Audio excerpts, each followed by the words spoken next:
নেপালে একটা 18 বছর থেকে 30 বছরের যুবকরা আজকে যা দেখিয়ে দিয়েছে বাংলায় দরকার আছে। বিনা রক্ত ঝরিয়ে কোনো দুর্নীতিগ্রস্ত শাসক, কোনো দুর্নীতিগ্রস্ত শাসন ব্যবস্থা শেষ হয় না। তাকে আমি মানুষ হিসাবেই ধরি না। নেপালের চেঞ্জি আন্দোলনের মতো এমন আন্দোলন করবে, একটা বিজেপির পার্টি অফিস থাকবে না, আগুন জ্বলবে দাউ দাউ করে। অর্জুন একটা ভবিষ্যৎবাণী করলেন যে পশ্চিমবঙ্গেও নেপালের মতো জেনজি আন্দোলন হতে চলেছে। নেপালের যেই আন্দোলন, জেনজিদের আন্দোলন, সেটা নিয়ে তো বিশ্ব রাজনীতি তোলপাড়। সেটা নিয়ে অর্জুন সিং, বিজেপি নেতা, তিনি মন্তব্য করেছে বাংলায় যে সমস্ত দুর্নীতি চলছে তাকে উপড়ে ফেলার জন্য নেপালের আদলে বাংলাতেও সেই রকম রক্তক্ষয়ী একটা আন্দোলন চাই। তাহলে কি কোনোভাবে এইরকম অরাজকতাকে সাপোর্ট করছে অর্জুন সিং? কি বলবেন? দেখুন, অর্জুন সিং এমন কেউ নয় যে তার বক্তব্যের উপর আমাকে কোনো কথা বলতে হবে, কারণ তাকে আমি মানুষ হিসাবেই ধরি না। কিন্তু আমি কথা বলতে বাধ্য হচ্ছি, তার কারণ উনি অত্যন্ত গুরুত্বপূর্ণ এবং একটি ভালো কথা বলেছেন। এই প্রথম অর্জুন সিং সারা জীবনে যত কথা বলেছেন রাজনীতি করতে এসে, তার মধ্যে সেরা কথাটা এবার বললেন। আমরা বাংলাদেশে জেনজি আন্দোলন দেখেছি, মানে ইয়ং জেনারেশনের গণ অভ্যুত্থান দেখেছি, দুর্নীতির বিরুদ্ধে, স্বজন পোষণের বিরুদ্ধে, এরপর তো আরও অনেক কিছু বিষয় ছিল। আমরা নেপালের জেনজি আন্দোলন যা দেখলাম, আসলে পৃথিবীর ইয়ং জেনারেশন, আমাদের বাচ্চা কাচ্চা যারা আমাদের আসল, যারা মূল, সেই ইয়ং জেনারেশনকে অন্ধকারে রেখে, বেকারত্ব শেষ করে, তাদেরকে অভাব অনটনের মধ্যে বৃদ্ধি হতে না দিয়ে তাদেরকে একটা বিপদ সংকুল পৃথিবী উপহার দেওয়াটা তারা পছন্দ করছে না। ফলে জেনজি আন্দোলন নেপালে তারা এমন কিছু ঘটনা দেখিয়ে দিয়েছে যে ঘটনায় বহু অত্যাচারী নেতা মন্ত্রী রাষ্ট্রের গাহিম হয়ে গেছে ভয়ে। কারণ সেখানে আমরা দেখছি যে মানে বড় বড় মন্ত্রীকে তারা করছে, পুকুরে ঝাঁপিয়ে পড়েছে, সেখানে তারা করছে, আগুন লাগিয়ে দিচ্ছে, বাড়ি পুড়িয়ে দিচ্ছে। বাংলাদেশে আমরা দেখেছি। কিন্তু আমাদের অর্জুন সিং এর কথার মধ্যে এত ভালো কথা, কিন্তু কথাটা মানে কারণটা উনি বলতে ভুলে গেছেন। কি কারণ? তার কারণ পশ্চিমবঙ্গে, যেটা ভারতবর্ষে আর কোথাও নেই, পশ্চিমবঙ্গটাই মূল। পশ্চিমবঙ্গে SIR হচ্ছে, SIR এ 4.5 কোটি থেকে 5 কোটি মানুষ বেনাগরিক হবে। ডিলিমিটেশন শুরু হয়ে গেছে, মানে 27-এ হবে। সেখানে পশ্চিমবঙ্গের MP সংখ্যা কমে যাবে, 18-20 হয়ে যাবে। আর হিন্দি বলয়ে উত্তরপ্রদেশ, মধ্যপ্রদেশের বেড়ে যাবে চূড়ান্ত জায়গায়। ফলে পশ্চিমবঙ্গের বার্গেনিং পাওয়ার কমে যাবে। ফলে পশ্চিমবঙ্গের বেকার ছেলেমেয়েরা আরও বেকার হয়ে পড়বে, ইয়ং জেনারেশন আরও বেকার হয়ে পড়বে, শেষ হয়ে যাবে। সেই জায়গায় আজকের যে পরিস্থিতি, আজকে দেখুন, দুর্নীতি, অন্যায়, স্বজন পোষণ, এগুলো ভয়ঙ্কর জিনিস, এর বিরুদ্ধে লড়াই করতে হবে। কিন্তু মানুষটা যদি বেঁচে থাকে, মানুষটা যদি থাকে, অস্তিত্ব থাকে, তবে তো সেগুলো লড়াই করতে পারবে। আমাদের এই যে SIR এ 4.5 কোটি 5 কোটি অস্তিত্বহীন হয়ে যাবে। এবং আজকে কয়েকদিন আগে যে একটা 1 সেপ্টেম্বর একটা আইন তৈরি হলো, সেই আইনটাই বিজেপি নেতারা সম্পূর্ণ মিথ্যা করে একটা কথা বললো। কি বললো? CA 2019, যেটা 2014 সাল পর্যন্ত ছিল, সেটা এক্সটেনশন করে 2024 সাল পর্যন্ত করা হলো। অর্থাৎ 24 সালের মধ্যে যে সমস্ত মানুষ অবৈধ পথে ভারতে এসেছেন তারা ভারতে থাকতে পাবেন, আর মুসলমানদের ডিটেনশন ক্যাম্পে রাখা হবে। এটা যে সমস্ত মানুষরা বললেন, বিজেপি নেতা, সে সম্পূর্ণ মিথ্যা কথা বললেন। ওই এক হারামজাদা আছে, যদি আমি অনুপ্রবেশকারী বা উদ্বাস্তু বা বাংলাদেশিদেরকে গালাগালি দিতে হয়, তাহলে আমি সুকান্ত মজুমদারের মতো হারামজাদাদের দেবো, যারা বাংলাদেশ থেকে এসে এপারের মানুষদের শেষ করতে চাইছে।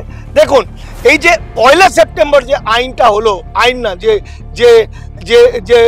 যে অর্ডারটা পাস হলো, immigration and foreigners exemption order 2025, not extension, এর সঙ্গে CA আইনের কোনো সম্পর্ক নেই। CA আইনে 2 জন 4 জন 1000 2000 যারা আশ্রয় চেয়েছে, লং টার্ম ভিসা পেয়েছে তারা নাগরিকত্ব পেলেও পেত, কিন্তু সিএ 2014 পর থেকে যেটা হলো, অর্ডারটা হলো 24 পর্যন্ত, এই অর্ডারে তো নাগরিকত্বের কোনো সম্পর্ক নেই। এই অর্ডারে হচ্ছে 1952 সাল থেকে যে সমস্ত মানুষ পাসপোর্ট ভিসা ছাড়া ভারতবর্ষে এসেছেন সেই প্রত্যেকটা মানুষকে সরকারের কাছে পোর্টালে আবেদন করতে হবে, আমাকে থাকতে দাও। এই তো দেখে নিন, আমি দিয়ে দেবো, এটা ভালো করে তুলবেন। থাকার জন্য আবেদন প্রক্রিয়া, পোর্টালের মাধ্যমে শরণার্থী হিসেবে থাকার আবেদন করা যাবে, এটা দিয়ে দেবো, আপনি ছাপবেন।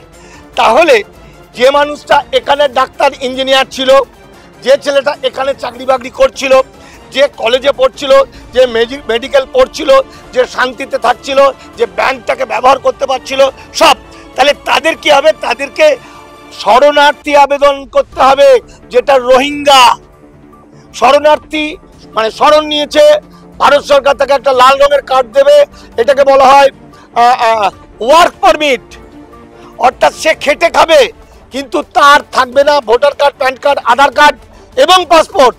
তাহলে এই কটা না থাকার ফলে তার জমি জায়গা কেনাবেচা করতে পারবে না, তার ব্যাংক ব্যবহার করতে পারবে না, সে দেশ বিদেশে কোথাও যেতে পারবে না, হায়ার স্টাডি করতে পারবে না। তাহলে এই মানুষগুলোকে বিজেপি, এখনো কোনো মানুষের হাতকুদ নেই, কোনো তাপ উত্তাপ নেই, সব ঘুমিয়ে আছে, সব তৃণমূল করে যাচ্ছে, কারণ মমতা ব্যানার্জির বিরুদ্ধে বলে যাচ্ছে। মমতা ব্যানার্জির বিরুদ্ধে বলতে হবে, বলো, বিষয় অনুযায়ী বলো, কিন্তু যখন নাগরিকত্ব নিজের অস্তিত্বের বিষয়, আমার এইটার ফলে 4.5 কোটি মানুষ, তাহলে যারা SIR এ বাতিল হবে সেই মানুষগুলোর ভোটার কার্ড চলে গেল, সেই মানুষগুলোকে বলছে শরণার্থীতে আবেদন করতে, যেই আবেদন করবে সঙ্গে সঙ্গে তার সমস্তটা বাতিল, তো বলেই দিল। এবার সে যদি আবেদন না করে তাহলে তার জন্য ডিটেনশন ক্যাম্প। ডিটেনশন ক্যাম্পটা মুসলমানদের জন্য নয়, ওটা ওই হারামজাদা সুকান্ত শুভেন্দুরা মিথ্যা কথা বলছে, ওরা ভয়ঙ্কর মিথ্যা কথা বলছে, ওরা শয়তান, ওরা নরখাদক, ওরা বেঈমান, ওরা বাঙালির শত্রু। ডিটেনশন ক্যাম্প অবৈধ অনুপ্রবেশকারীদের জন্য, আইনে যারা অবৈধ অনুপ্রবেশকারী, হতে পারে মুসলমান, হতে পারে হিন্দু, তাহলে মুসলমানরা শরণার্থীর আবেদনটা করতে পারবে না, কিন্তু বাকি যে হিন্দু, বৌদ্ধ, খ্রিস্টান, জৈন, পার্সি, শিখ যারা এসেছেন আজ থেকে 30 বছর, 40 বছর, 50 বছর, 60 বছর আগে, এই মানুষগুলোকে বাধ্য করছে, যেহেতু সিএতে আবেদন করলো না, আমাদের মতো কিছু ফেউ লেগে গেল, সিএতে আবেদন করবি না, মমতা ব্যানার্জি বললো আবেদন করলেই মরে যাবি, আসলে তো তাই। এবার দেখলো তারা আবেদন করবি না, মমতা বাঁচাবে, মানিক ফকির বাঁচাবে, দাঁড়া সারা এমন প্যাঁচ মারবো, এমন প্যাঁচ মেরে দিল যে প্যাঁচে আইদার আবেদন করো, আবেদন করলে তুমি থাকতে পাবে, কিন্তু তুমি শরণার্থী, তুমি নাগরিক না, তুমি রাষ্ট্রহীন, তুমি লাল কার্ড পাবে, তুমি ওয়ার্ক পারমিট, খেটে খাও, অথবা তুমি আবেদন করবে না, যে কোনো দিন তোমাকে পুলিশে ধরে নিয়ে যাবে, তোমাকে ডিটেনশন ক্যাম্পে রাখবে। এই যে অবস্থাটা হয়েছে, আস্তে আস্তে আস্তে আস্তে, প্রথম দুদিন যখন এই আইনটা তৈরি হলো তখন তো উদ্বাস্তুরা খুব নাচছিল, ধাই ধাই করে, মতুয়ারা নাচছে, অসীম সরকাররা বলছে, শান্তনু বলছে, সুকান্ত বলছে, আমরা স্বরাষ্ট্রমন্ত্রীকে সম্বর্ধনা জানালাম, প্রধানমন্ত্রীর পায়ে হিন্দু হৃদয় সম্রাট, তিনি হিন্দুদের বাঁচিয়ে দিলেন, অনেক কিছু আমরা চেপেছিলাম। আমি, মানিক ফকির, দামাল বাংলা, রাজু ঘোষ, শিখা মণ্ডল, সুজয় কোবরা, দীপক ব্যাপারী, মানস মজুমদার, আমরা চুপ করেছিলাম যে এই ঝড়টা থামতে দে, ঢপের ঝড়টা থেমে গেছে।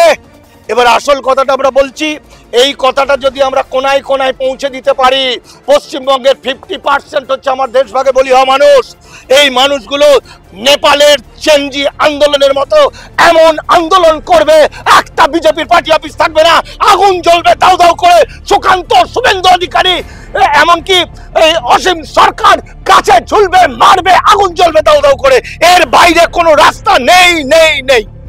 সুতরাং আমি স্যালুট জানাচ্ছি অর্জুনকে।